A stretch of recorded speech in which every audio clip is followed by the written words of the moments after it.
Oi meninas, tudo bem?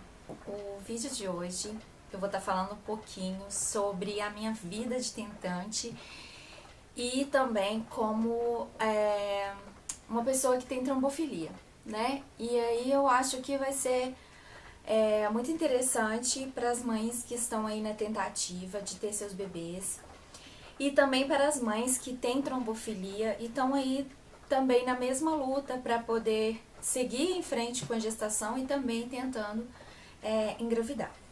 Então eu vou começar a contar para vocês como que foi, bem rapidinho, a minha vida assim de tentante. É, eu vou falar, vou ser bem sincera, eu não tentei muito tempo, mas assim que eu soube que eu tinha uma dificuldade, digamos assim, para engravidar, eu comecei a fazer tudo que eu podia, né? Todos os exames, vendo todos os tipos de tratamento, o que poderia fazer para poder engravidar.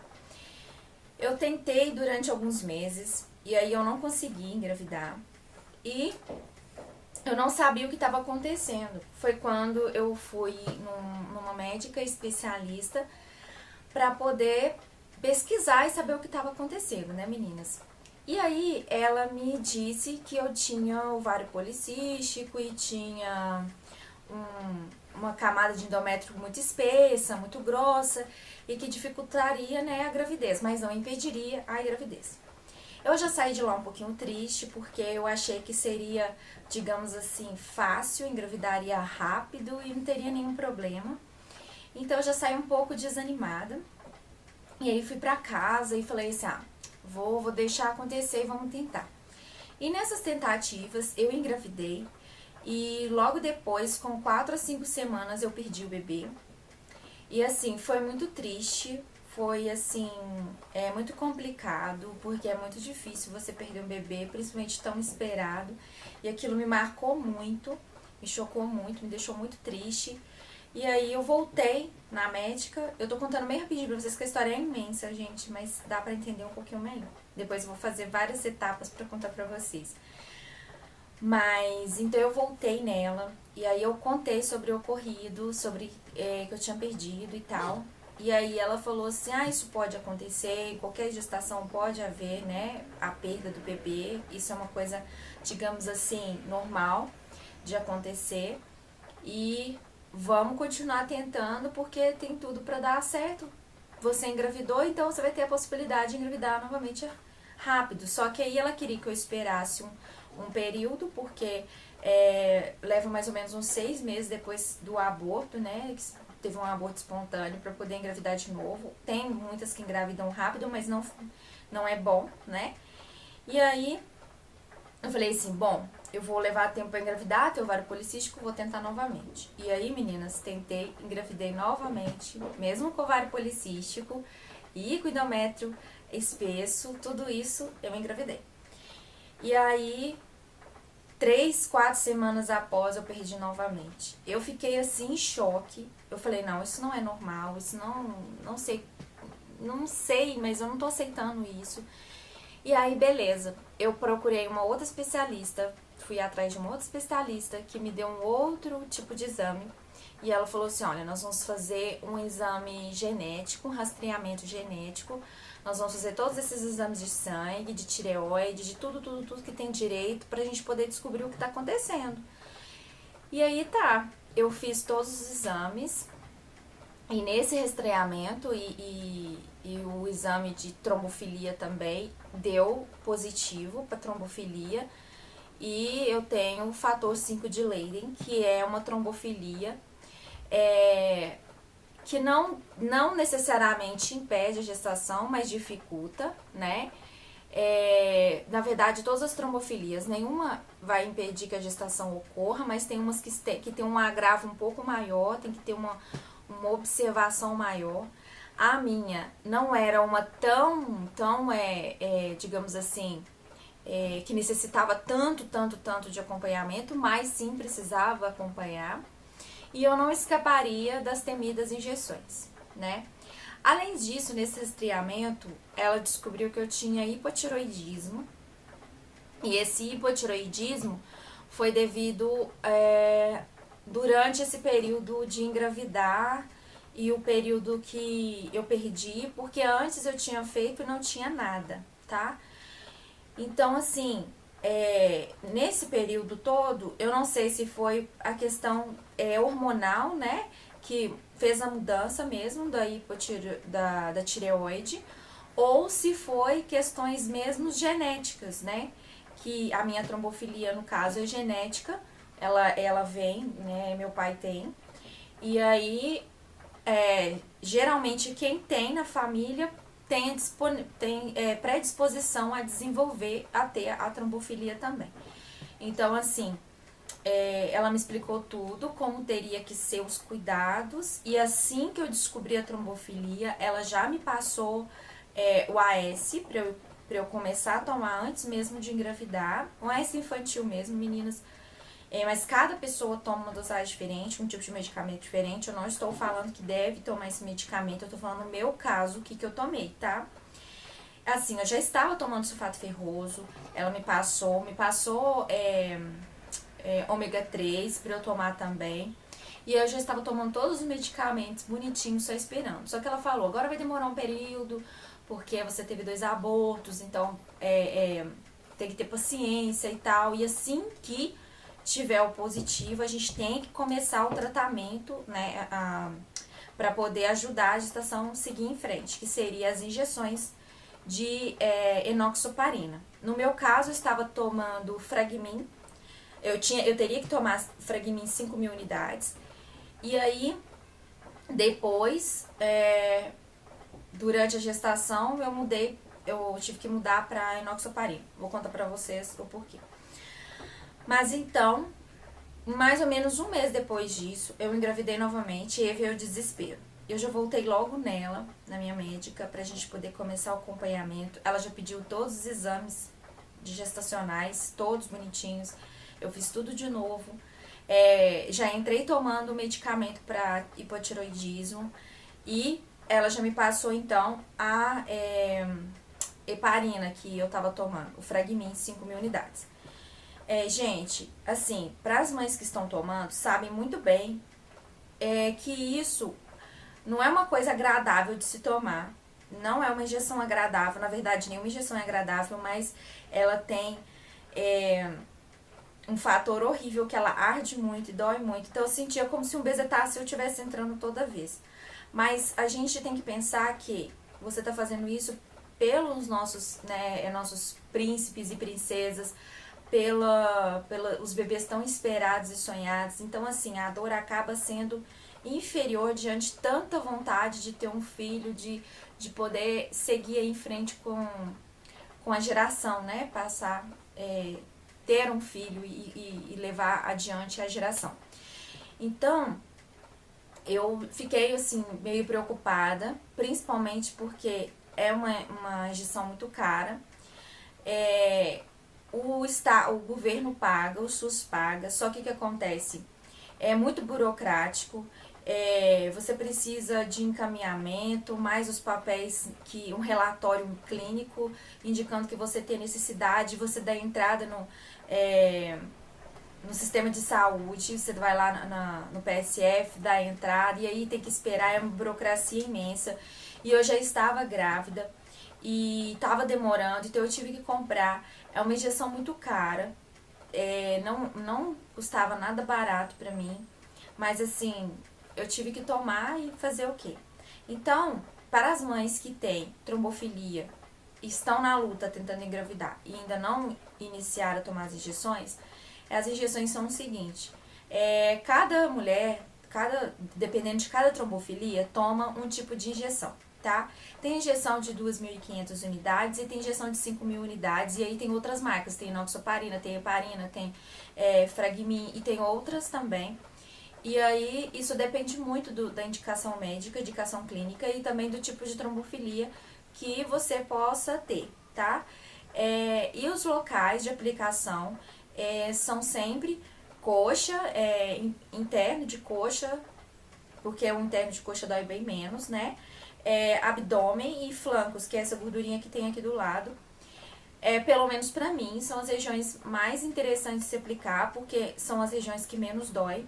porque vejo muita gente que aplica nessa parte inferior do braço aqui também, mas fica muito roxo e é bem dolorido e desconfortável. Eu já apliquei umas 2 ou 3 vezes para experimentar e eu não achei nada agradável. Na verdade, nenhuma é agradável, mas a gente tenta buscar uma forma de amenizar um pouco mais a dor. E aí, eu descobri, né, a gordurinha do abdômen, que aí dói um pouco menos, e também a gordurinha das laterais do flanco, que dói um pouco menos. Na coxa, pra mim, não deu certo e eu acabei não aplicando. Então, meninas, eu tomava uma unidade de 5.000 todos os dias, e aí a gente escolhe o horário pra tá tomando, tá? E vai tomar todos os dias. Tem mulheres que aplicam 2 vezes ao dia. Eu não sei falar se a de 5.000 também são aplicadas 2 vezes ao dia, ou se são somente a de 2.500 que são aplicadas durante 2 vezes ao dia. Então, se alguma mãe tá tomando, por favor, deixe os comentários logo abaixo. A minha, como era de 5.000 unidades, eu tomava 1 vez ao dia. Então, pode ser porque seja uma unidade um pouco maior, tá, meninas? E aí, beleza, eu comecei a tomar, então. Eu engravidei em janeiro deste ano, de 2015. E aí, eu comecei a tomar, então, iniciei as injeções em fevereiro. E além das injeções, eu teria que tomar também o AS, tá? De 100 miligramas, para poder também ajudar na questão da coagulação. A trombofilia, meninas, é um problema silencioso. A gente só descobre mesmo quando, no nosso caso, né, esse tipo de trombofilia, a gente só descobre mesmo quando a gente engravida. Muito difícil descobrir antes, a não ser que tenha alguém na família que tenha sofrido a trombofilia, e aí o médico pede uma investigação, né, pra poder saber se tem ou não. Mas no meu caso, meu pai também tinha e era silencioso, então a gente nunca desconfiou. A gente tem, assim, um problema de circulação realmente, porque todo mundo tem vasinhos. Então, a gente sabe que todo mundo tem um problema de circulação na família, né, circulação sanguínea, mas não imaginava que seria possível trombofilia. Mas é uma doença silenciosa e é difícil descobrir, não é todo médico que pede o exame logo de cara. Então depende de uma série de fatores para ele pedir o exame e ver realmente se é trombofilia ou não.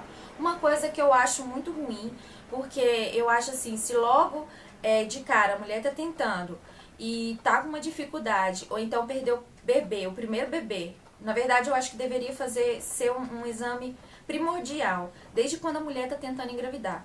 Mas se a mulher perdeu o primeiro e não sabe a causa, não tem uma causa, não custa nada pedir o exame para poder verificar se realmente existe a possibilidade de uma trombofilia ou não, e não esperar de 2 a 3, porque é a indicação de 2 ou 3 abortos, e aí sim faz a pesquisa. Assim, vários médicos me disseram. Então, eu não acho isso legal, eu acho muito desgastante, é muito triste. Principalmente porque a gente espera tanto e acaba acontecendo tudo isso para depois tomar uma providência.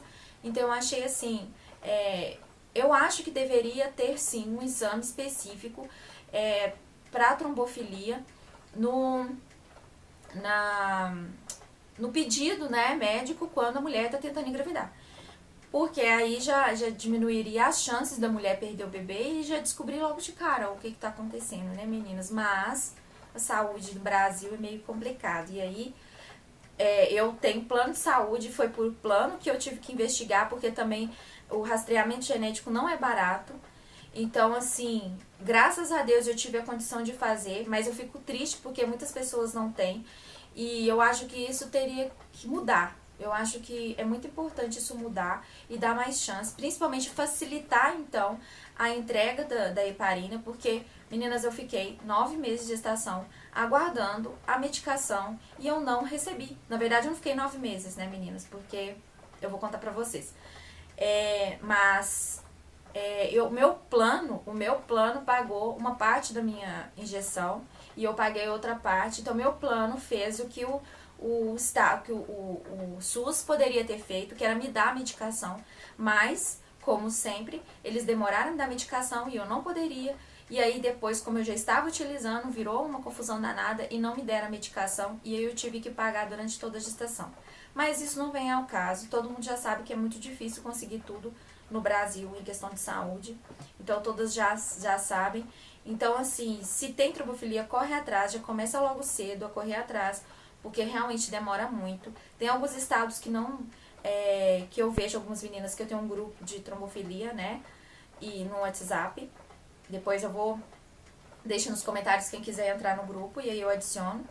E aí, no meu estado é muito difícil, eu moro em Minas Gerais e eu achei muito difícil para estar conseguindo, muito complicado, mas eu conheço outras meninas de outros estados que conseguiram com mais facilidade. Então depende de estado para estado, mas mesmo assim não é nada fácil, tá, meninas? Mas voltando à gestação. E aí eu comecei a tomar com mais ou menos 2 semanas após que eu comecei a tomar a medicação. Eu comecei um sangramento. E aí nesse sangramento eu comecei a ficar desesperada, que eu achei que eu ia perder meu bebê, que eu tava achando que eu ia perder meu bebê. Meninas, foi uma coisa muito tensa, foi muito triste, porque eu ia no hospital praticamente de 2 em 2 semanas fazer ultrassom. Eu tenho uma pilha de ultrassom, porque sempre que eu tinha sangramento eu fazia um ultrassom. Então eu ia pro hospital e fazia um ultrassom. E esse sangramento era uma coisa normal, né? Porque eu estava tomando a heparina, mas perigoso. Então eu tive que ficar de repouso durante 4 meses, meninas, sem levantar da cama. E foi uma coisa muito, muito difícil pra mim, porque eu sou uma pessoa super ativa, super elétrica e tudo. E ficar na cama durante 4 meses sem levantar pra nada, só ir no banheiro mesmo pra fazer as necessidades, né, e tomar um banho e não poder nem levantar para comer, que sangrava, foi uma coisa muito difícil. Então, assim, foi 4 meses de muita tristeza, 4 meses de muita luta, 4 meses de muita dor emocional, né, porque era desgastante, a cada sangramento era correr pro hospital. Se eu levantasse um pouquinho, sangrava, se eu deitasse, parava. Então, era assim. E aí eu tive que tomar... Aí eu tive que usar o Ultragestan, que era para segurar o bebê também, que era um medicamento que introduzia para poder segurar o bebê. E aí passou esses 4 meses, meninas, graças a Deus, tudo regularizou. O sangramento cessou, não tinha mais sangramento. E eu fiz o ultrassom e tava tudo perfeitinho, tudo belezinha com meu bebê. Aí dos 5 aos 7 meses foi muito tranquila a gestação, super tranquilo. Aí eu já estava sentindo que eu estava tendo uma gestação normal. Só tendo as picadinhas e aquele roxo enorme no abdômen, né, de tanta aplicar a injeção. E eu tava sentindo que eu tava muito bem e que eu não tinha nada e tal. Aí veio então a infecção urinária, meninas. Nossa, mas aquilo é uma coisa horrível. E assim, a infecção urinária não necessariamente é culpa nossa. Porque eu tomava muita água, eu ia no banheiro tudo direitinho, fazia tudo bonitinho pra não ter infecção urinária. Mas a barriga vai pesando muito, meu bebê tava muito grande, tava muito pesado e vai pesando muito. E a bexiga vai reduzindo mesmo e qualquer pouquinho de xixi que fique, ela acaba gerando uma infecção. E aí eu tive a danada infecção urinária na gestação, meninas. E foi terrível. É uma dor horrível. Eu chorava, eu gritava, eu gemia, eu fazia tudo. Porque era uma dor horrível, infecção urinária. Eu não desejo pra ninguém. É uma coisa horrível. Então tem que se cuidar muito, muito, muito pra não correr o risco de ter infecção. E aí, fui tratar a infecção urinária. E no meio do tratamento da infecção urinária, eu comecei a ter as contrações de treinamento, as contrações de treinamento. Que é aquelas contrações que a gente tem. Ela não é seguidas, mas são contrações que tem de 2 a 3, 4 por dia, mas que duram pouco tempo, né? Então, é o corpo se preparando, então, para o parto. E eu já estava na cabeça que eu queria o parto cesárea. Depois eu vou gravar um vídeo para vocês falando sobre o que eu acho sobre o normal e o cesárea e o porquê da minha decisão durante toda a gestação pela cesárea. E eu tava tudo programado, eu já ia começar já a me planejar pra fazer o cesárea, marcar a data do parto e tudo bonitinho.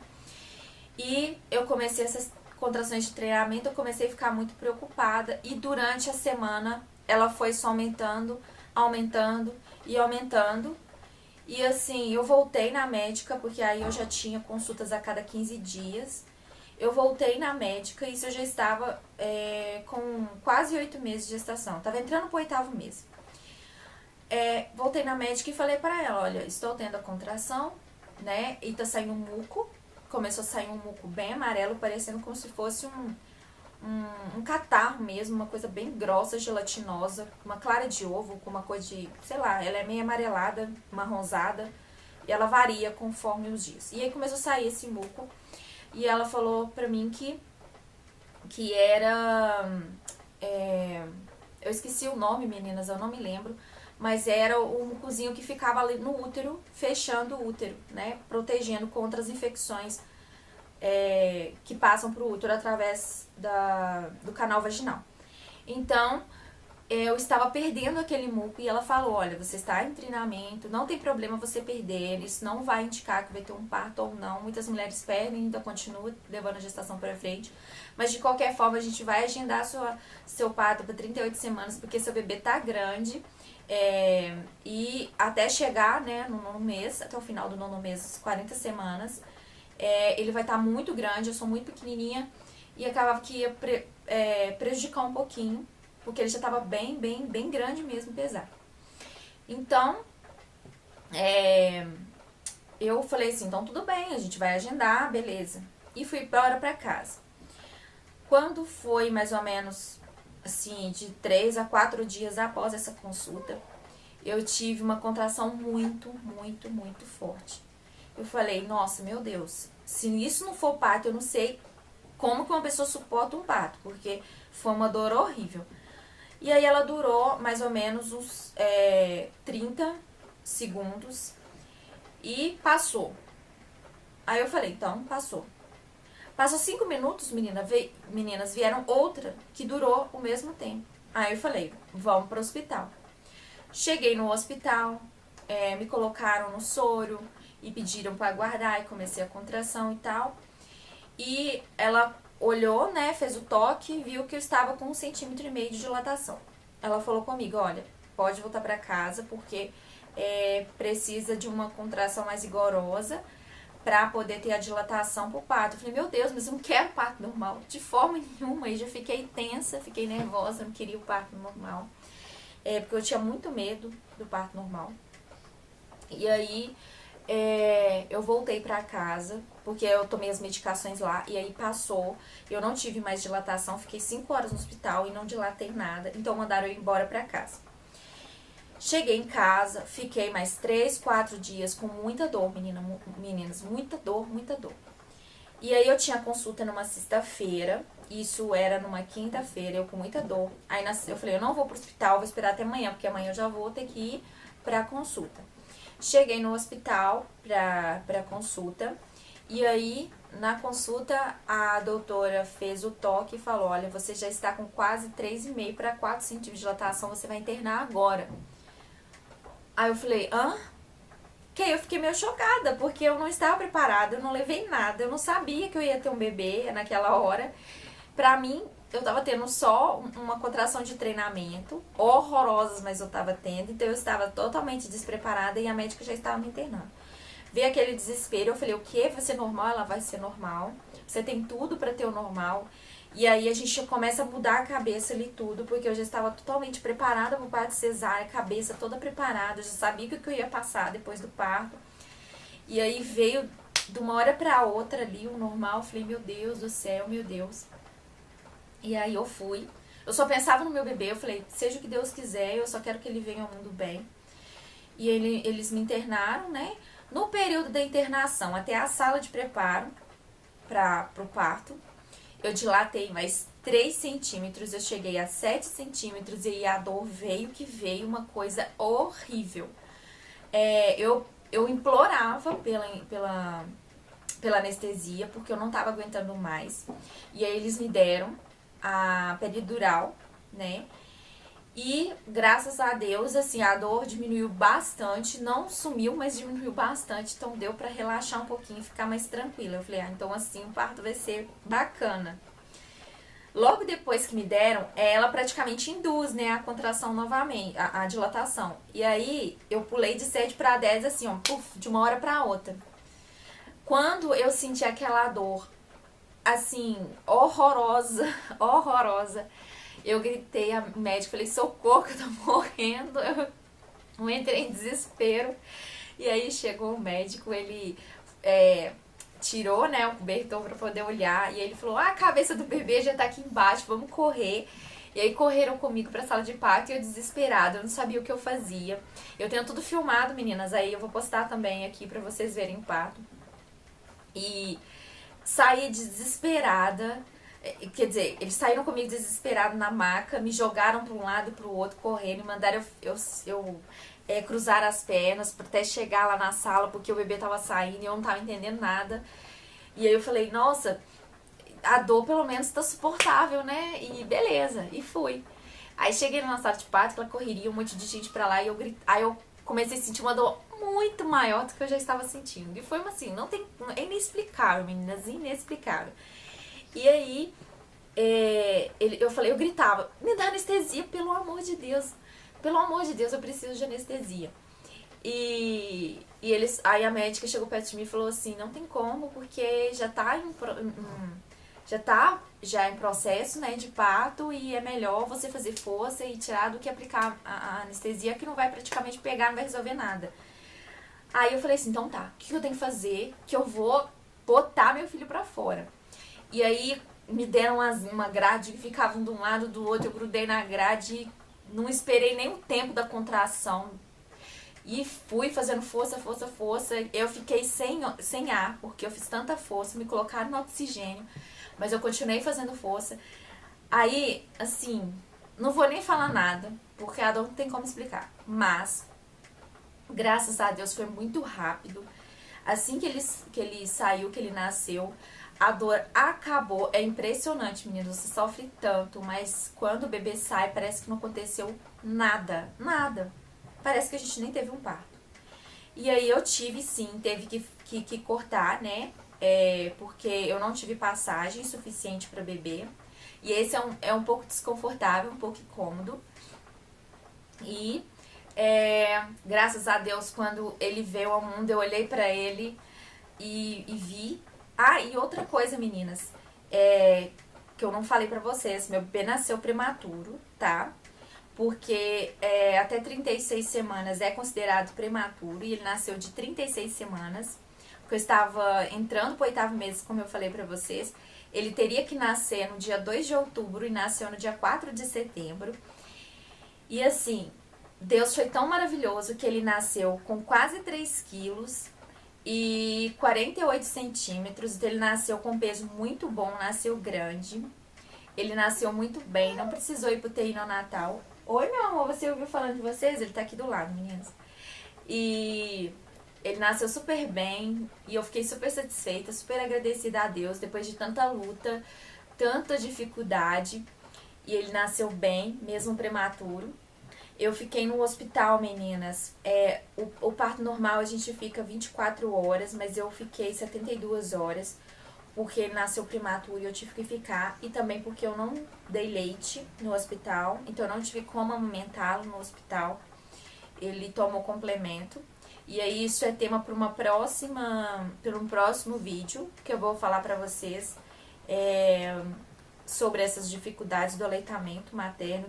Meninas, o tempo do vídeo acabou na hora que eu tava finalizando pra vocês, mas então foi isso, a questão da gestação. E eu vou voltar pra contar pra vocês, depois, como eu falei, em vídeos separados, vários temas, para que vocês possam entender melhor. E deixe aqui nos comentários qualquer dúvida, ou então dicas para os próximos vídeos. E não deixe de curtir e seguir o canal, tá bom, meninas? Um beijo e até o próximo vídeo. Tchau!